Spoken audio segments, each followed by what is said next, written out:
మీరు అలర్ట్ చేయకండి.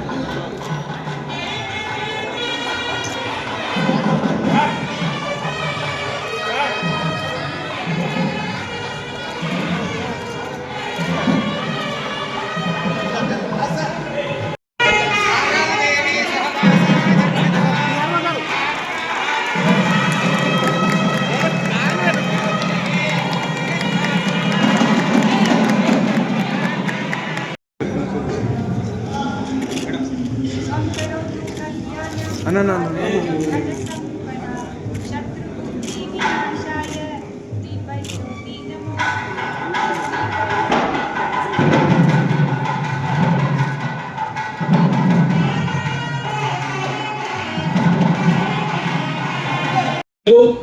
విశ్వవిద్యాలయాలు కానీ కళాశాలలు కానీ ఆ విధమైన విద్యను ప్రోత్సహం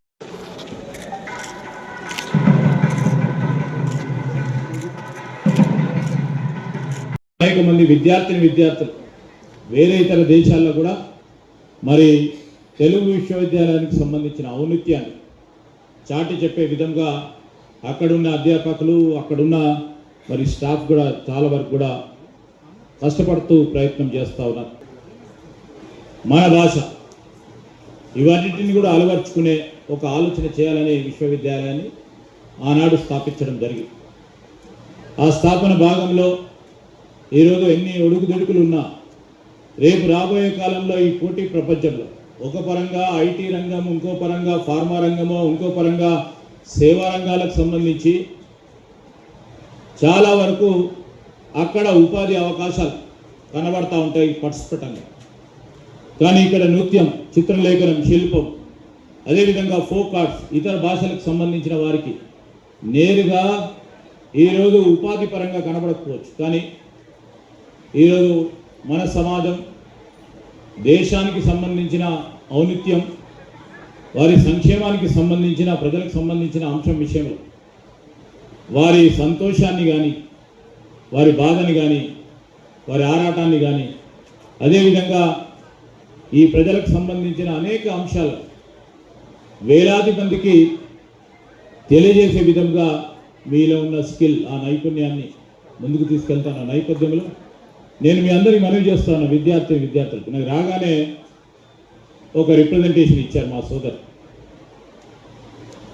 ఉపాధి అవకాశాలు పెంపొందించే ఒక ఆలోచన చేయండి సార్, మేము బిఎఫ్ఏ చేస్తూ ఉన్నాం, ఎంఎస్ఏ చదువుకుంటున్నాం, ఆ క్రమంలో మీరు అందరూ కూడా సహకరించాలని. దాన్ని నేను వైస్ ఛాన్సలర్ గారు చాలా మేధావి, నేను వారిని కోరుతా ఉన్నా, మీరందరూ కూడా ఆలోచన చేసి ఉపాధి రంగంలో పెద్ద ఎత్తున ఉపాధి కల్పన గురించి చేసే ప్రయత్నంలో మేము ఏం చేయాలో ప్రభుత్వ పరంగా మేము చాలా పెద్ద హృదయంతోనే ఈరోజు ప్రతి నెల సగటున 5,000 మందికి నిరుద్యోగ యువతి యువకులకు ఉద్యోగ అవకాశాలు కల్పించాం. గత 11 నెలలు 50,000 పైచలకు ఉద్యోగ అవకాశాలు ఒక సంవత్సర కాలంలోనే చేసిన ఘనత మా ప్రభుత్వం. ఇంకా మేము ఇచ్చిన మాట మేరకు రాష్ట్ర ప్రభుత్వంలో ఉన్న ఖాళీలను భర్తీ చేయాలని పబ్లిక్ సర్వీస్ కమిషన్ ద్వారా, అదేవిధంగా ఇతర కార్పొరేషన్ల ద్వారా స్పష్టంగా ఒక ట్రాన్స్పరెంట్ విధానంతో నైపుణ్యానికి, ప్రతిభకు మరి ఎక్కడ కూడా ఇబ్బంది రాకుండా కాంపిటేటివ్ ఎగ్జామ్స్ నిర్వహించి 55 పైచలకు రేపు ఎల్లుండి మరొక 10,000 మందికి ఉపాధి కల్పించే కార్యక్రమం చేపడతా ఉన్న తరుణంలో ఈరోజు నేను మీ అందరికీ కూడా మనవి చేస్తా ఉన్నా, ఇంకా కూడా స్వతహాగా కేవలం ప్రభుత్వం పక్షాన ఈ 2 లక్షల ఉద్యోగాల ఖాళీలు, లేకుంటే అంతకంటే తక్కువనో అంతకంటే ఎక్కువనో ఉద్యోగ ఖాళీలు ఒక పక్షాన ప్రభుత్వం ఆ ఖాళీలు భర్తీ చేయడంతో బాధ్యత అక్కడి వరకే మాకు ఆగిపోదు. ప్రభుత్వ ఉద్యోగాలు కొద్దిగా ఉన్నా ప్రైవేట్ రంగాలకు సంబంధించిన ఉద్యోగ కల్పన కావాలి, ఉపాధి పెద్ద ఎత్తున పెంచాలి. ఏ విధంగా పెరుగుతుంది? నేను ఉదాహరణకి పరిశ్రమ శాఖ మంత్రిని, పరిశ్రమలకు తీసుకురావాలి, పెట్టుబడులు తీసుకురావాలా, దానివల్ల చదువుకున్న యువతి యువకులకు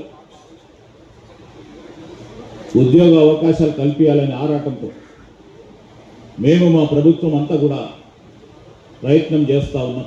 ఆ ప్రయత్న భాగంలోనే మరొక విశ్వవిద్యాలయాన్ని ఏర్పాటు చేస్తున్నాం. నైపుణ్యాలకు సంబంధించి యంగ్ ఇండియా స్కిల్ యూనివర్సిటీని ఏర్పాటు చేసుకొని ముందుకు నడుస్తూ ఉన్నాం. ఒకటి ఆరంభం చేయటం కూడా జరిగింది. దీని క్రమంలోనే రాబోయే కాలంలో మన రాష్ట్రంలో ఉన్న 25 లక్షల పైచిలకు నిరుద్యోగ యువతి యువకులు చాలా వరకు కూడా ఉద్యోగ అవకాశాలు కల్పించాలనే ఒక ఆలోచనతో ముందుకెళ్తా ఉన్నాం. ఈ ప్రయత్నం నిరంతరంగా కొనసాగుతూ ఉంటుంది.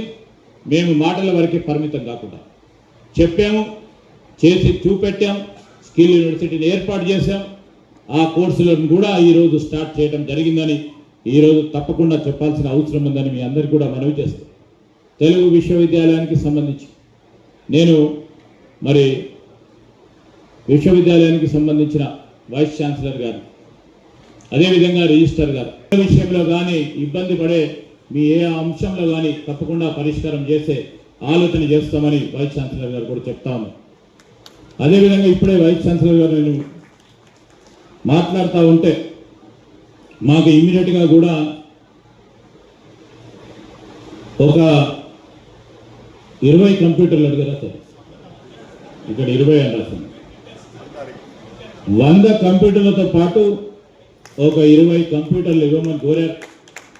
నా బాధ్యతగా ప్రభుత్వ పరంగా నేను ఐటీ డిపార్ట్మెంట్కి సంబంధించిన మంత్రిగానే ఇమ్మీడియట్గా కూడా మరి కోరిడ్రు అందుకోసమే చాలా తెలివైన వైస్ ఛాన్సలర్ గారు ఉన్నారని చెప్పడం జరిగింది. పెద్దలు కోరిన వెంటనే ఈరోజు అతి త్వరలో కూడా మరి ఇక్కడ సాంకేతిక పరిజ్ఞానం మీరు చెప్తా ఉన్న ఈ కోర్సులకు సంబంధించి మరి ప్రపంచ దేశాలతో పోటీ పడే విధంగా ఐటీని కూడా ఉపయోగించుకొని నేను అనేక సందర్భాల్లో చెప్తా ఉంటాను. ఆర్టిఫిషియల్ ఇంటెలిజెన్స్ అనే కొత్త టెక్నాలజీ వచ్చింది. అనేక సందర్భాల్లో చూస్తూ ఉంటాను. నాకు చాలా సందర్భాల్లో సంబంధించిన వైస్ ఛాన్సలర్ గారు నిత్యానందరావు గారితో పాటు రిజిస్టర్ గారు వారి అధ్యాపకులకు 39వ సంవత్సర వార్షికోత్సవ సందర్భంలో వారికి శుభాకాంక్షలు తెలియజేస్తూ ఈరోజు ప్రధానంగా పద్మభూషణ్ వరప్రసాద్ రెడ్డి గారిని సత్కరించడం, కొత్తగా ప్రారంభోత్సవం చేసిన బాచ్పల్లి క్యాంపస్ సంబంధించి ఇక్కడ చదువుతున్న విద్యార్థులు కూడా వారికి బంగారు భవిష్యత్తు కల్పించే కార్యాచరణలో ప్రభుత్వం పూర్తి స్థాయిలో సహకారం అందిస్తుందని మరి విశ్వవిద్యాలయానికి ₹1 కోటి విరాళం ఇవ్వటం, మరి అవార్డు అందుకుంటున్న సందర్భంలో విశ్వవిద్యాలయం ₹1,00,000 ఇస్తే ఇంకో 2 సున్నాలు యాడ్ చేసి ₹1 కోటి తిరిగి విశ్వవిద్యాలయానికి అందించడానికి ఒక మానవీయ కోణంతో, ఒక మంచి హృదయంతో సమాజానికి మేలు చేయాలనే ఒక ఆలోచన చేస్తూ ఉన్న వ్యక్తికి తప్పకుండా ప్రభుత్వ పరంగా వారికి శుభాకాంక్షలు తెలియజేస్తూ, ప్రభుత్వం ఈరోజు విద్యకి పెద్దపీట వేస్తూ సంవత్సరం పూర్తి చేస్తూ ఉన్న సందర్భంలో కూడా విద్య, వైద్యం, సంక్షేమం, అభివృద్ధి ప్రధాన ధ్యేయంగా ముఖ్యమంత్రి రేవంత్ రెడ్డి గారి నాయకత్వంలో ఖచ్చితంగా పెద్ద ఎత్తున కార్యక్రమాలు చేపడతారు. తెలుగు భాష, తెలుగు సాంప్రదాయాలు, తెలుగుకు సంబంధించిన మన సంస్కృతి, వీటన్నిటినీ పరిరక్షించుకోవాల్సిన బాధ్యత మన అందరిపైన ఉంది. దాంట్లో భాగంగానే తెలుగు విశ్వవిద్యాలయం ఏ ఆబ్జెక్టివ్తోనైతే ఈ విశ్వవిద్యాలయాన్ని స్థాపించడం జరిగిందో దాన్ని పెద్ద ఎత్తున కూడా ప్రోత్సాహం చేస్తాం. ఇప్పటికే పలు దేశాల్లో కూడా ఈ ఆఫ్షోర్ క్యాంపస్లు ఉన్నాయి. ఇంకా పెద్ద ఎత్తున దీన్ని విస్తరణ చేయడం జరుగుతుంది. Thank you.